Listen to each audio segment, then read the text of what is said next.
जो आपका जो इज़राइल और ईरान का भी जो वॉर हो रहा है, वो क्यों हो रहा है?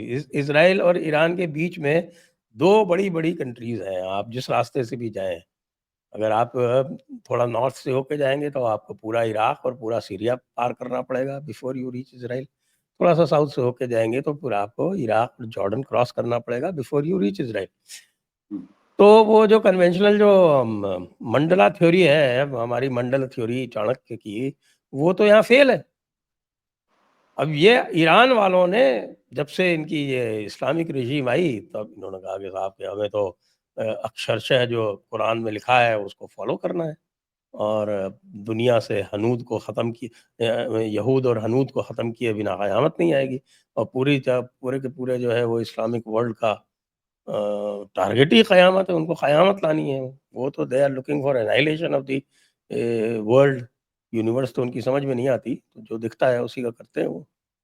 अदरवाइज़ आप बताइए, they were the best of friends at the time of Shah, Israel and Iran. देखिए जो मुल्ला रजीम है ना, वो मुल्ला रजीम चाहे ईरान की हो, चाहे वो किसी भी कंट्री में, जब मुल्ला रजीम आती है, आपने देखिए मोहम्मद बिन सलमान भी जब वो पावर में आया, उसने सबसे पहले काम क्या किया? सबसे पहला काम उसने किया, उसने कहा कि जितने भी ये रेडिकल मुल्ला है सबको उठाओ, उठा कर इनको जेल में डालो। सबको उठा करके उसने जेल में डाला। पहला काम उसने ये किया था। खुद जियाउल हक जब वहां पे जब रजीम चेंज हुआ ईरान के अंदर और इस्लामिक रिवॉल्यूशन सो कॉल्ड हुआ, तो जियाउल हक ने जब मीटिंग करी, तो जियाउल हक ने मीटिंग में क्या बोला? उसने कहा कि यार ये मौका है पैसे कमाने का। सबसे पहली बात तो कि भाई अब जो अरब स्टेट्स हैं ये पैरानॉइड होंगे कि भाई ये जो इस्लामिक रेवोल्यूशन ईरान में हुआ है कहीं हमारे यहाँ ना हो जाए, तो अब ये पैसा कमाने का टाइम है, इनको ब्लैकमेल करने का टाइम है। तो उसने पैसे कमाने के लिए उनको ब्लैकमेल करना शुरू किया। उसने कहा कि भाई देखो, फौजें भी सबसे बड़ी हमारे पास है, बैटल हार्डन भी है हमारे पास, न्यूक्लियर बम भी हमारे पास है, तो तुम आ करके हमको जो है सपोर्ट करो। ठीक है, उसने पैसे लिए, अपने यहाँ पे 1 लाख 2 लाख शिया मारे और पाकिस्तान में एक सेक्टेरियन वायलेंस का दौर शुरू हुआ और वहां पे अलग अलग तंजीमें, जैसा हम आज देखते हैं अहले सुन्नत वल जमात जैसी, जो कि एंटी शिया ऑर्गेनाइजेशन बननी शुरू हुई। और पाकिस्तान में जो आज नारे हम सुनते हैं कि काफिर काफिर शिया काफिर, ये नारे जियाउल हक ने लगवाए थे पूरे पाकिस्तान के अंदर। और पाकिस्तान के अंदर जो पब्लिक टॉयलेट्स थे उस वहां पे भी जा करके शिया काफिर लोग लिख करके आधे, जैसे हिंदुस्तान में पब्लिक टॉयलेट्स में लोग लड़कियों के नंबर लिख के आते हैं, वैसे ही वहां पे उन्होंने काफिर काफिर शिया काफिर जो है लिखना शुरू किया, जो जियाउल हक के जो चेले चपाटे थे। तो ये ये जो साइकी शुरू हुई ना, ये सारी की सारी साइकी जो है ये तब डाली गई वहां पे। अब मुल्ला रेजीम से डर जो है ना, वो ऐसा नहीं कि सिर्फ उनको लगता है, खुद पाकिस्तान को भी लगता है। इसीलिए अब जनरल बाजवा जो रेजिस्ट कर रहा था आसिम मुनीर को आर्मी चीफ बनवाने से, और वो बार बार कह रहा था किसी को बना दो, इसको मत बनाओ, वो इसीलिए कह रहा था बिकॉज ये भी मुल्ला माइंडसेट का आदमी है, मदरसा छाप है और हाफिज कुरान, और आपको जो कहना चाहिए बेसिकली जिहादी माइंडसेट है ना, मुल्ला माइंडसेट है। ठीक है, तभी बुनियादुल तो उसने बस। नाम रखा बनियान मरसूस।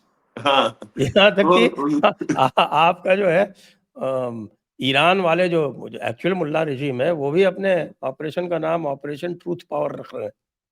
हाँ लेकिन इसका नाम था बनियान बनियान मरसूस।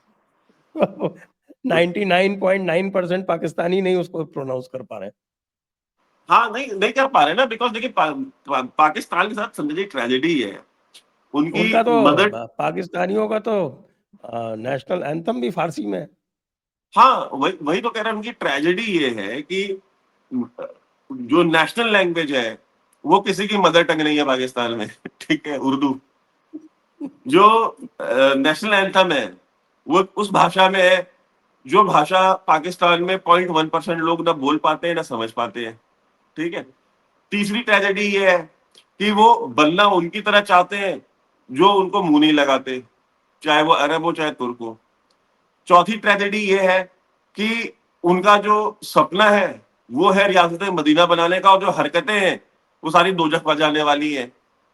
ठीक है, अब आप देख लीजिए कि जितने भी चाइल्ड अब्यूज हो, चाहे वो बच्चियों के साथ जाती हो, जो इस तरह की जितनी हरकतें हैं, सबसे ज्यादा इस पूरे साउथ एशिया में सबसे ज्यादा कहाँ होती है? पाकिस्तान में होती है। रिकॉर्ड की बात है, पाकिस्तान। उसका तो उसका तो सिंपल सॉल्यूशन है ना, वो किसी के साथ भी ज्यादती करने से पहले उसको काफिर करार दे देते, उसके बाद तो फिर सब जायज़ है। दिक्कत यही तो वो आपने देखा था वो पाकिस्तान जो विमेंस कमीशन जो है उसकी जो डायरेक्टर थी, उन्होंने हामिद मीर के प्रोग्राम में जियो न्यूज से बैठ के बोला, उन्होंने कहा कि हमारे यहाँ पे पाकिस्तान में 90% जो बच्चों के साथ या बच्चियों के साथ जो जाती होती, जो उनका शारीरिक शोषण होता है, वो शारीरिक शोषण जो है करने वाले या उस बच्ची के अपने घर के लोग होते हैं, उसके अपने मामा फूफू ये वो जो भी होते हैं, भाई, इवन वाले फादर जो है, क्या वो होते हैं 90% केसेस में। और क्या उसके बाद जब हम बोलते हैं उसकी माँ को, बच्ची की, कि भाई तुम इसके खिलाफ जो है तुम रिपोर्ट करो, तो क्या औरतें ये कहती कि मैं अपने शौहर को तो नहीं छोड़ सकती।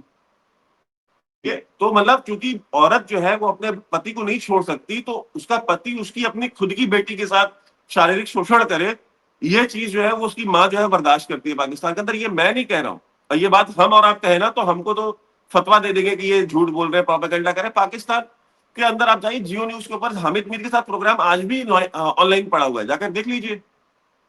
90% घर के लोग करते हैं।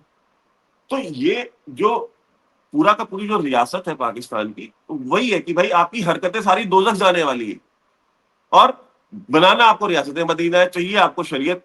पाकिस्तान में, मैं तो कहता हूं पाकिस्तान में शरीयत लागू करो। पाकिस्तान में जिस दिन शरीयत लागू हो गई ना, 90% जनता के तो हाथ कटे होंगे ये, और बाकी जो बच्चे कुछ हैं वो पत्थर से उनको पीट पीट के मारा जाएगा। अगर 90% वहां पे रेप घर वाले कर रहे हैं, लेकिन अब शरीयत में भी अपने अपने लूप होल्स है, उसका फायदा उठाएंगे वो, क्योंकि मुल्ला रिजीम जो है, आपने देखा ना ईरान पे कैसे वो क्रेन के ऊपर जो है फांसियां देकर के टांगते हैं, और उसको इस देश के लोग, कश्मीर में रैली निकल रही है ईरान के समर्थन में। इमेजिन कीजिए, इस देश के अंदर कश्मीर में रैली निकल रही है। जब कासिम सुलेमानी मरा था, मैं उसके 4 महीने बाद कश्मीर गया था। श्रीनगर के रैनावाड़ी में, श्रीनगर शहर के रैनावाड़ी में कम से कम मुझे लगता है कि 100 फीट का बैनर लगाया हुआ था उन्होंने कासिम सुलेमानी का। इमेजिन कीजिए कि मतलब ये हालत है आपके यहाँ पे, और उसके बाद कहेंगे कि जी आप हमारी वफादारी पर शक क्यों करते हैं। हमसे कहते हैं आप इजराइल को सपोर्ट करते हैं, आपका क्या लेना देना है। दस अरे 10,000 10,000 स्टूडेंट्स भारत के ईरान में पढ़ रहे थे। आप जरा सोचिए ये कौन थे, और सारे के सारे लगभग बता रहे हैं कि सब कश्मीर से गए हुए थे। कश्मीर में तो संजय जी, मैं आपको बताऊं, कश्मीर में ये हालत है कि कश्मीर की जो शिया पॉपुलेशन है ना, वो, मैं तो वहां पे मैं कई महीनों में रहा साथ वहां पे। कश्मीर की जो शिया पॉपुलेशन है ना, वो ऑर्डर मानती ही खुमैनी का है। आज खुमैनी ये कह देना कि मैं चाहता हूं कि हिंदुस्तान जो है कि 50,000 शिया मुझे चाहिए जो है यहाँ पे जिहाद के लिए, कहता हूं ना, मैं कह रहा हूँ ये नाव पकड़ के चले जाएंगे यहाँ से, जहाज नहीं मिलेगा को। ये हालत है, ये वफादारी है इनकी खुमैनी के साथ, ये मैं फैक्ट बता रहा हूँ। और वो 50,000 बुलाएगा ना तो 5 लाख जाएंगे इंडिया से। और ये एक वो फैक्ट है, ये वो रियलिटी है जिसको यहाँ पे इंडिया में कोई एक्सेप्ट नहीं करना चाहता, गवर्नमेंट भी एक्सेप्ट नहीं करना चाहता। और इसी तरीके से आप मुझे बताइए कि एक 2 नंबर का वो आया था, क्या कहते हैं, खलीफा बगदादी, ठीक है, उसके एक बार बुलाने पे हिंदुस्तान से कितने हजारों गए थे। केरल से नहीं गए, कि हैदराबाद से नहीं गए, कि आंध्र प्रदेश, महाराष्ट्र से नहीं गए, बॉम्बे से नहीं गए, दिल्ली से नहीं गए, पंजाब से नहीं गए, कहां से नहीं गए इंडिया में, ठीक है। तो सारे गए ना यहाँ से। हमारी गवर्नमेंट बार बार बोलती है कि जो हम आईसीस राजनाथ सिंह जी खड़े होकर उस समय गृह मंत्री हुआ करते थे, खड़े होकर लोकसभा में और कह दिया उन्होंने कि भारत से जो है कोई नहीं गया आईसीस में शामिल होने के लिए। सरासर झूठ बोला उन्होंने। हजारों की तादाद में गए, कितने तो आज तक गए हुए हैं। सबसे ज्यादा तो केरला से ही गए थे। केरल से गए, जो जितना एजुकेटेड होने की बातें करते हैं ना, उतने ज्यादा वहां से गए। आप देख लीजिएगा, केरल से गए, बॉम्बे से गए। वो एजुकेटेड तो वो मिसनोमर है, वो लिटरेट हैं, वो एजुकेटेड नहीं है। नहीं तो बात वही दे है, आर आप द देखिए ना मोस्ट कि लिटरेट, और लिटरेट आप जानते हैं कितनी लूज डेफिनेशन है लिटरेसी की।